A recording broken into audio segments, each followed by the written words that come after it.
ಸುಹಾಸಿನಿ ಕಾರ್ಯಕ್ರಮಕ್ಕೆ ಮತ್ತೆ ಸ್ವಾಗತ. ನಿಮಗೆಲ್ಲ ಗೊತ್ತಿರೋ ಹಾಗೆ ಫುಡ್ ಫೆಸ್ಟಿವಲ್ ಅಲ್ಲಿ ಇದ್ದೀವಿ. ಸೊ ವೆರೈಟಿ ಫುಡ್ ಇದೆ. Tamil Nadu special Chettinad food concept ಅಲ್ಲಿ ತಯಾರು ಮಾಡಿರುವಂತಹ ಫುಡ್ ಇದೆ. ಸೊ ನಮ್ಮ ಜೊತೆ ಇದ್ದಾರೆ main chef and food and beverages ನ ಪ್ರೊಡಕ್ಷನ್ ನೋಡ್ಕೊಳ್ತಾ ಇರುವ ಮೋಹನ್ ರಾಜು ಅವರಿಗೆ ಕಾರ್ಯಕ್ರಮಕ್ಕೆ ಸ್ವಾಗತ. ಸೊ ಹಾಗೇನೆ ಈ ಒಂದು ಫುಡ್ ಕಿಚನ್ ಇಂದ ರೆಡಿಯಾಗಿ ಬಂದಂಥ ಫುಡ್ಡನ್ನು ಪ್ರೀತಿಯಿಂದ ಜನರಿಗೆ ಉಣಬಡಿಸಿ ಅವ್ರಿಗೆ ಹೇಗಿದೆ ಅಂತ ಕೇಳಿಬಿಟ್ಟು ಅವರೆಲ್ಲ ಉಸ್ತುವಾರಿ ನೋಡ್ಕೊಳ್ತಾ ಇರುವಂಥ ಫುಡ್ ಆ್ಯಂಡ್ ಬೆವರೇಜಸ್ನ ಮ್ಯಾನೇಜರ್ ಜಯಪ್ರಕಾಶ್ ಅವ್ರಿಗೂ ಕೂಡ ಸ್ವಾಗತ. ಸೊ ಮೊದಲದಾಗಿ ಮೋಹನ್ ರಾಜು ಅವರು ಮೇನ್ ಶೆಫ್. ನೀವು ಫುಡ್ ತಯಾರು ಮಾಡ್ಬೇಕಾದ್ರೆ ಏನೇನು ಮಾಡ್ಬೋದು ಅಂತ ಅಂದ್ಕೊಂಡ್ರೆ, ಅಂದರೆ ತಮಿಳ್ನಾಡು ಫುಡ್ ಅಂದರೆ ಸ್ಪೆಷಲ್ ಫುಡ್ ಯಾವುದು ಇದರಲ್ಲಿ? ತಮಿಳ್ನಾಡಿನಲ್ಲಿ ಸ್ಪೆಷಲ್ ಅಂದರೆ ಅಲ್ಲಿ ಕ್ರ್ಯಾಬ್ ಫೇಮಸ್ ಅಲ್ಲ, ಅದು ಬಿಟ್ಟರೆ ಮೀನೊಂದು ಫಿಶ್, ಅದಾದಮೇಲೆ ಮಟನ್ ಬಿರಿಯಾನಿ ಆಗಲಿ, ಕರಿ ಆಗಲಿ, ಫ್ರೈ ಆಗಲಿ, ಯಾವುದಾದ್ರು ಇದು ಮೇಯ್ನ್ ತಮಿಳ್ನಾಡಿಗೆ ಈ 4 ಐಟಮ್ ಫೇಮಸ್ ತಮಿಳ್ನಾಡು. ಅದು ಬಿಟ್ಟರೆ ಆಮೇಲೆ ಇದು ಬರುತ್ತೆ, ಪ್ರಾನ್ಸ್ ಬರುತ್ತೆ. ಅವರು ಚಾನ ತುಂಬ ಲವ್ ಮಾಡ್ತಾರೆ. ಅದಕ್ಕಾಗಿ ನಾವು ಅಲ್ಲಿ ಹೋಗ್ಬಿಟ್ಟು ಮಧುರೈ ಪಕ್ಕದಲ್ಲಿರುವ ಕಾರಕೋಡ ವಿಲೇಜ್ ಇದೆ, ಅಲ್ಲಿ ಹೋಗ್ಬಿಟ್ಟು ನಾವು 2 ದಿನ ಸ್ಟೇ ಮಾಡಿಬಿಟ್ಟು ನಾನು ಜಯಪ್ರಕಾಶ್ ಅವರು ಅಲ್ಲಿಂದ ಮೆನು ತೊಗೊಂಬಂದು ನಾವು ಸರ್ವ್ ಮಾಡ್ತಾಯಿದ್ವಿ ಗೆಸ್ಟ್ಗಳಿಗೆ. ಗೆಸ್ಟ್ ಫೀಡ್ಬ್ಯಾಕು ಅವ್ರ ಎಕ್ಸ್ಪೆಕ್ಟ್ ಎಷ್ಟಿದೆ ಅದಕ್ಕೆ ಡಬಲ್ ಆಗಿದೆ. ಅದು ನಮ್ಗೆ ತುಂಬ ಸಂತೋಷ, ಖುಷಿಯಾಗಿದೆ. ಸೊ ತಮಿಳ್ನಾಡು ವೆರೈಟಿ ಎಲ್ಲ non veg and veg so many varieties ಮಾಡಿದ್ದೀರಾ. ಸೊ ನೀವು ಹೇಳಿದ್ರೆ ಅಲ್ಲಿ ಹೋಗ್ಬಿಟ್ಟು ನೋಡಿಕೊಂಡು ಸ್ಟಡಿ ಮಾಡ್ಕೊಂಡು ಬಂದಿದ್ದೀವಿ ಏನೆಲ್ಲ ವೆರೈಟೀಸ್ ಇದೆ, ಯಾವುದು ನಾವು ಬೆಂಗಳೂರಿಯನ್ಸ್ಗೆ ಕೊಡಬಹುದು ಅಂತ.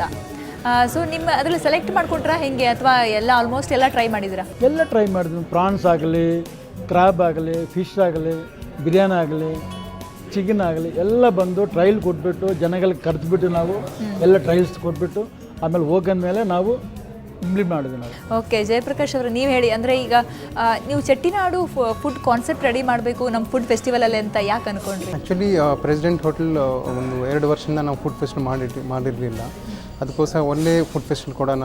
ಪ್ಲಸ್ ಸೌತ್ ಬ್ಯಾಂಗ್ಳೂರಲ್ಲೇ ಒಂದು ಸ್ಪೈಸಿ ಫುಡ್ಡು, ಪ್ಲಸ್ ಒಳ್ಳೆ ಕ್ಲೈಮೇಟ್ ಇದೆ, ಈಗ ಕೋಲ್ಡ್ ಕ್ಲೈಮೇಟ್ ಇದೆ, ಸ್ಪೈಸಿ ಫುಡನ್ನು ಇಷ್ಟಪಡ್ತಾರೆ. ಯಾಕಂದರೆ ಈ ಪಾರ್ಟ್ ಆಫ್ ದಿ ಬ್ಯಾಂಗ್ಳೂರಲ್ಲೇ ಆ ಥರ ರೆಸ್ಟೋರೆಂಟು ಜಯನಗರ್, JP ನಗರ್, ಬನ್ನೇರುಘಟ್ಟ ರೋಡಲ್ಲಿ ಎಲ್ಲೂ ನಿಮಗೆ ಚೆಟ್ಟಿನಾಡು ಫುಡ್ ಫೆಸ್ಟ್ ಇದಿಲ್ಲ, ರೆಸ್ಟೋರೆಂಟ್ ಇಲ್ಲ. ಸೊ ನಾವೇನು ಯೋಚನೆ ಮಾಡಿದ್ವಿ, ಓಕೆ ಇದೊಂದು ಫೆಸ್ಟಿವಲ್ ಮಾಡೋಣ ಅಂದ್ಬಿಟ್ಟು ನಾವಿಬ್ಬರು ಶೆಫ್ ಥರ ನಾವು ಅಲ್ಲಿ ಹೋಗ್ಬಿಟ್ಟು ಒಂದು ಪ್ರಾಜೆಕ್ಟ್ ಥರ ಅಲ್ಲಿ ಹೋಗ್ಬಿಟ್ಟು ಇಬ್ಬರು ನೋಡ್ಬಿಟ್ಟು ಅಲ್ಲಿ ಏನೇನು ಐಟಮ್ ಇದೆ, ಆ ಕಡೆ ಡೆಕೋರಿಂಗ್ ಇರುತ್ತೆ, ಅಲ್ಲಿ ಇರೋ ಜನಗಳು ಯಾವ ಥರ ಯೂನಿಫಾರ್ಮ್ ಹಾಕ್ಕೊಳ್ತಾರೆ, ಆ ಥರನೇ ನಾವು ಇಲ್ಲಿ ಒಂದು ರೆಸ್ಟೋರೆಂಟಲ್ಲಿ ನೀವು ನೋಡಿರ್ಬೋದು ಸೆಟಪ್ ಫುಲ್ ಹಂಗೆ ಮಾಡಿದ್ವಿ. ಪ್ಲಸ್ ಯೂನಿಫಾರ್ಮ್ಸು, ಟೇಬಲ್ ಸೆಟಪ್ಪು ಎಲ್ಲ ಇದೊಂದು ಒಂಥರ ಆರ್ಗನೈಸ್ ಮಾಡಿದ್ದೀವಿ. ಒಂದು 2-3 ದಿನದಿಂದ ನಾನು ನೋಡ್ತಾ ಇದ್ದೆ, ಒಳ್ಳೆ ರೆಸ್ಪಾನ್ಸ್ ಬರ್ತಾಯಿದೆ. ಇನ್ನೊಂದು ಸಂಡೇ ವರ್ಕ್ ನಮ್ಮದು ಈ ಫೆಸ್ಟಿವಲ್ ಇದೆ. ಸೊ ನಾನು ಜನಗಳನ್ನ ಕೇಳ್ಕೊಳ್ತೀನಿ, ಎಲ್ಲರೂ ಬಂದು ಒಂದು ಪಾರ್ಟಿಸಿಪೇಟ್ ಮಾಡಿ. ಈ ಥರ ನಿಮಗೆ ಕಲ್ಚರು ನಿಮಗೆ ವಿಲೇಜ್ ಬಿಟ್ಟರೆ ಬೇರೆ ಕಡೆ ನೋಡೋಕ್ಕೆ ಆಗಲ್ಲ. ಸೊ ಇಲ್ಲೇ ಒಂದು ನಾವು ಅವಕಾಶ ಕೊಟ್ಟಿದ್ದೀವಿ, ಬನ್ನಿ ನೀವೆಲ್ಲ ಎಂಜಾಯ್ ಮಾಡಿ. ನಮ್ಮ ಶೆಫ್ ಮೋಹನ್ ರಾಜ್ ಮಾಡಿರೋ ಒಳ್ಳೆ ಸ್ಪೈಸಿ ಫುಡ್ಡು ಪ್ಲಸ್ ಈ ಥರ ಡೆಕೋರ್ ನಿಮಗೆ ಒಂದು ಒಳ್ಳೆ ನಿಮಗೆ ಖುಷಿ ತಂದು ಕೊಡುತ್ತೆ. ನೀವು ಹೇಳಿದ್ರೆ ಕಾನ್ಸೆಪ್ಟ್ ರೆಡಿ ಮಾಡೋಕ್ಕೆ ತುಂಬಾ ವರ್ಕ್ ಮಾಡಿದ್ದೀರಾ ನೀವು ಅದ್ರ ಹಿಂದೆ ಇಬ್ಬರು ಸೇರಿಕೊಂಡು. ಸೊ ಎಷ್ಟು ದಿನ ಅದ್ರ ಮೇಲೆ ವರ್ಕೌಟ್ ಮಾಡಿದ್ರಿ? ಫುಡ್ ಫೆಸ್ಟಿವಲ್ಗಿಂತ ಮುಂಚೆ ಎಷ್ಟು ಬ್ಯುಸಿ ಆಗಿದ್ರಿ ಅಂತ ಇದ್ರು? ಒಂದು ಅಟ್ಲೀಸ್ಟ್ ಈ ಫುಡ್ ಫೆಸ್ಟಿವಲ್ ಮಾಡೋಕ್ಕೊಂದು 2 ಮಂತ್ಸಿಂದ ನಾವು ಪ್ಲ್ಯಾನ್ ಮಾಡಿದ್ವಿ. 2 ಮಂತ್ಸಿಂದ ನಾವು ಏನು ಮಾಡಿದ್ವಿ, ಈ ಮೆನುನ ಅಲ್ಲಿಂದ ತೊಗೊಂಬಂದು ನಾವು ಫುಡ್ಡು ಶೆಫ್ ಟ್ರಯಲ್ ಕೊಟ್ಟು, ನಾನು GM ಪ್ಲಸ್ ನಮ್ಮ MDಗಳೆಲ್ಲ ಒಂದು ಟ್ರಯಲ್ ನೋಡಿ ಪ್ಲಸ್ ಇದು ಕೊಡ್ಬೋದು. ಎಲ್ಲರೂ ಟ್ರೈ ಮಾಡಿದ್ದೀರಾ? ನೀವೇ ಟೇಸ್ಟ್ ಮಾಡಿ ಕಸ್ಟಮರ್ಗೂ ಟ್ರಯಲ್ ಕೊಟ್ಟಿದ್ದೆ 10 ಡೇಸ್ ಕಂಟಿನ್ಯೂ ಆಗಿ. ಎಲ್ಲ ಐಟಮ್ಸ್ ದಿನ 5 ಐಟಮ್ಸ್ ಎಲ್ಲ ಐಟಮ್ಸು ಕೊಟ್ಟು ಕಸ್ಟಮರ್ ಫೀಡ್ಬ್ಯಾಕ್ ತಗೊಂಡು ಓಕೆ ಗೋತ್ರು ಅಂತ ಕಸ್ಟಮರ್ ಓಕೆ ಅಂದಮೇಲೆ ನಾವು ಇಂಪ್ಲಿಮೆಂಟ್ ಮಾಡಿದ್ವಿ. ಸೊ ಫುಡ್ ಫೆಸ್ಟಿವಲ್ ಅಂದಾಗ ತಮಿಳ್ನಾಡದೇ ಮಾಡೋಣ ಅಂತ ಅನಿಸ್ತು, ಯಾಕೆ ಅಂತ ಕೇಳ್ಬೋದು? ಹಂಗಿಲ್ಲ, ಈಗ ಕರ್ನಾಟಕ ಅಂದರೆ ಈ ಕರ್ನಾಟಕದಲ್ಲೇ ಮಾಡೋಕ್ಕಲ್ಲ. ಪ್ಲಸ್ ಈಗ ಸೌತಲ್ಲೇ ಇನ್ನೊಂದು ಸೌತ್ ಇಂಟ್ರೊಡ್ಯೂಸ್ ಮಾಡೋಣ. ಪ್ಲಸ್ ಚೆಟ್ಟಿನಾಡು ಫುಡ್ ಫೆಸ್ಟಿವಲ್ ಅನ್ನೋದು ಜನಗಳಿಗೆ ಸ್ವಲ್ಪ ಅಷ್ಟು ಗೊತ್ತಿಲ್ಲ, ಅಂದರೆ ತಮಿಳ್ನಾಡಲ್ಲಿ ಇಷ್ಟೊಂದು ಒಳ್ಳೆ ಐಟಮ್ ಸಿಕ್ಕತ್ತೆ ಅಂದ್ಬಿಟ್ಟು. ಅದಕ್ಕೋಸ್ಕರ ನಾವು ಪ್ಲ್ಯಾನ್ ಮಾಡಿದ್ದು, ಓಕೆ ಸೌತಿಂದನೇ ಇರಲಿ, ಹೆಂಗಂದರೆ ನಾರ್ತ್ ಫುಡ್ ಎಲ್ಲೂ ಸಿಕ್ಕತ್ತೆ ನಿಮಗೆ ಎಲ್ಲ ರೆಸ್ಟೋರೆಂಟಲ್ಲಿ. ಸೌತಲ್ಲಿ ಇನ್ನೊಂದು ಸೌತ್ ಇಂಟ್ರೊಡ್ಯೂಸ್ ಮಾಡೋಣ ಅಂದ್ಬಿಟ್ಟು ಪ್ಲ್ಯಾನಲ್ಲಿ ನಾವು ಈ ಚೆಟ್ಟಿನಾಡು ಫುಡ್. ನಾರ್ತ್ ಇಂಡಿಯನ್ ಫುಡ್ಡಲ್ಲಿ ನಾವು ಫುಡ್ ಟೇಸ್ಟ್ ಮಾಡ್ಬೋದು, ಬಟ್ ಟ್ರೆಡಿಷನಲ್ ಒಂದು ಟಚ್ ಕೊಡೋದು, ಲುಕ್ ಕೊಡೋದು ಅಂದರೆ ಸೌತ್ ಇಂಡಿಯನ್. ಈಗ ಆ ಥರ ಟಿಪಿಕಲ್ ಯೂನಿಫಾರ್ಮ್ಸ್ ಇರಲಿ, ಅಥೆಂಟಿಕ್ ಫುಡ್ ಇರಲಿ, ಇದೆಲ್ಲ ನಿಮಗೆ ಒಂದು ಫೆಸ್ಟಿವಲ್ ಮಾಡಿದ್ರೇ ಗೊತ್ತಾಗುತ್ತೆ. ಇಲ್ಲಾಂದರೆ ನಾವು ಯೂಶ್ವಲಾಗಿ ರೆಸ್ಟೋರೆಂಟ್ ಹೋದರೆ ನಿಮ್ಗೆ ಈ ಥರ ಡೆಕೋರು, ಸೆಟಪ್ಪು ಇವೆಲ್ಲ ನಿಮಗೆ ಕಾಣೋದಿಲ್ಲ. ನೀವೀಗ ಒಂದು ಫುಡ್ ಫೆಸ್ಟಿವಲ್ ಅಂದರೆ ಡೈಲಿ ವೆರೈಟಿ ಮಾಡ್ತೀರಾ ಅಥವಾ ಒಂದೇ ವೆರೈಟಿ ಡೈಲಿ ಇರುತ್ತಾ? ಡೈಲಿ ವೆರೈಟಿ ಇರುತ್ತೆ. ಓಕೆ, ಸೊ ಜಯಪ್ರಕಾಶ್ ನೀವು ಹೇಳಿ, ಅಂದರೆ ನೀವು ಹೇಳಿದ್ರಿ ಜನ ಬರ್ತಾರೆ ತಿನ್ಕೊಂಡು ಹೋಗ್ತಾರೆ ಅಂತ. ಯಾವತ್ತಾದ್ರೂ ಅವ್ರು ಕೇಳಿದ್ರೆ ಏನು ಖುಷಿ ಆಗಿದೆಯಾ ಈ ಫುಡ್ ಫೆಸ್ಟಿವಲಲ್ಲಿ, ಯಾವ್ದು ಇಷ್ಟ ಆಯಿತು, ಏನೋ ಫೀಡ್ಬ್ಯಾಕ್ ಸಿಗ್ತಾ? ಫೀಡ್ಬ್ಯಾಕು ಆ್ಯಕ್ಚುಲಿ ಎಂಟ್ರೆನ್ಸ್ ಆದ ತಕ್ಷಣವೇ ಅವ್ರಿಗೊಂದು ಡಿಫ್ರೆಂಟ್ ಅಟ್ಮಾಸ್ಫಿಯರ್ ಕಾಣುತ್ತೆ.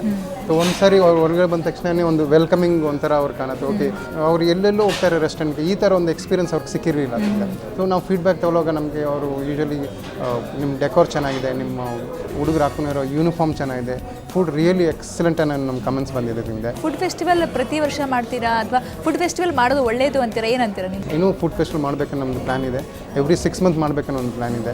ಸೊ ಒಂದು ಜಯನಗರ್ ಸರೌಂಡಿಂಗ್ ಏರಿಯಾ ಇರಲಿ, ಫುಲ್ ಸೌತ್ ಬ್ಯಾಂಗ್ಳೂರಲ್ಲಿ ಇರಲಿ, ಸೊ ಒಂದು ಡಿಫ್ರೆಂಟ್ ಫೆಸ್ಟಿವಲ್ ಮಾಡಿಬಿಟ್ಟು ಅವ್ರಿಗೊಂದು ನಮ್ಮ ಕಡೆ ಆಕರ್ಷಣೆ ಮಾಡಬೇಕು ಅಂದ್ಬಿಟ್ಟು ಒಂದು ಪ್ಲ್ಯಾನ್ ಇದೆ ನಮಗೆ. Okay, thank you so much ನಮ್ಮ ಜೊತೆ ಮಾತಾಡೋದಕ್ಕೆ ಇಬ್ಬರು. ಸೊ ನಿಮಗೂ ಕೂಡ ಥ್ಯಾಂಕ್ ಯು ಸೋ ಮಚ್. ತುಂಬ ಕಷ್ಟಪಟ್ಟು ಇಷ್ಟಪಟ್ಟು ಮಾಡಿದ್ದೀರಾ ಅಡುಗೆ, ಎಲ್ಲರೂ ಟೇಸ್ಟ್ ಮಾಡ್ಕೊಂಡು ಹೋಗ್ತಾ ಇದ್ದಾರೆ. Thank you so much. Thank you. So ವೀಕ್ಷಕರೇ, ನೋಡಿದ್ರಲ್ಲ, ಚೆಟ್ಟಿನಾಡು ಅನ್ನುವಂಥ ಒಂದು ಕಾನ್ಸೆಪ್ಟಲ್ಲಿ ತಮಿಳುನಾಡಿನ ವಿಶೇಷವಾದಂಥ ಅಡುಗೆಯ ರುಚಿಯನ್ನು ಉಣಬಡಿಸ್ತಾ ಇದ್ದಾರೆ. ಸೊ ಮೋಹನ್ ರಾಜ್ ಅವರ ಕೈ ರುಚಿಯನ್ನು ತಿಂದ್ಕೊಂಡ್ಬಿಟ್ಟು ಜಯಪ್ರಕಾಶ್ ಅವರ ಮೇಲುಸ್ತುವಾರಿಯನ್ನು ಖುಷಿಯಿಂದ ಜನರೆಲ್ಲ ಉಂಡು ಅದನ್ನು ಒಂದು ಖುಷಿಯಾಗಿ ಎಲ್ಲರೂ ಇಷ್ಟಪಟ್ಟು ಥ್ಯಾಂಕ್ಸ್ ಅಂತ ಹೇಳ್ತಾ ಹೋಗ್ತಾ ಇದ್ದಾರೆ. ಯಾಕಂದರೆ ಫುಡ್ ಫೆಸ್ಟಿವಲ್ ಸಾಮಾನ್ಯವಾಗಿ ನೋಡ್ತೀವಿ, ವೆರೈಟಿ ಫುಡ್ ಸಿಗುತ್ತೆ. ಆದರೆ ಸಂಸ್ಕೃತಿ ಸೊಗಡು ಅನ್ನೋದಿದೆಯಲ್ಲ, ನಮ್ಮ ಒಂದು ದಕ್ಷಿಣ ಭಾರತದ ಒಂದು ಸೊಗಡನ್ನು, ಇಲ್ಲಿ ತಮಿಳುನಾಡಿನ ಒಂದು ಸೊಗಡನ್ನು ನಿಜವಾಗ್ಲೂ ತುಂಬ ಅದ್ಭುತವಾಗಿ ಇಲ್ಲಿ ಇದು ಕೊಟ್ಟಿದ್ದಾರೆ. ಸೊ ಅದರ ಜೊತೆಗೆ ಊಟವೂ ಕೂಡ ಹಾಗೆ ತುಂಬ ರುಚಿಕರವಾದಂಥ ಊಟ. ಸೊ ಫುಡ್ ಫೆಸ್ಟಿವಲ್ ಸಾಮಾನ್ಯವಾಗಿ ಎಲ್ರಿಗೂ ಇಷ್ಟ ಆಗುತ್ತೆ. ಇದು ತುಂಬಾ ಡಿಫ್ರೆಂಟ್ ಆಗಿರುವಂಥ ಕಾನ್ಸೆಪ್ಟ್ ಅನ್ನೋದು ಕೂಡ ವಿಶೇಷವಾದದ್ದು. ಸೊ ಇದೇ ರೀತಿ ಮುಂದಿನ ವಾರ ಮತ್ತೆ ಸೀಸನಲ್ ಫುಡ್ಡಲ್ಲಿ ವಿಶೇಷವಾದಂಥ ಒಂದು ಫುಡ್ಡನ್ನು ತೆಗೆದುಕೊಂಡು ಬರ್ತೀವಿ. ಸೊ ನೇರ ದಿಟ್ಟ ನಿರಂತರ ಸುದ್ದಿಗಾಗಿ ನೋಡ್ತಾ ಇರಿ ಸುವರ್ಣ ನ್ಯೂಸ್.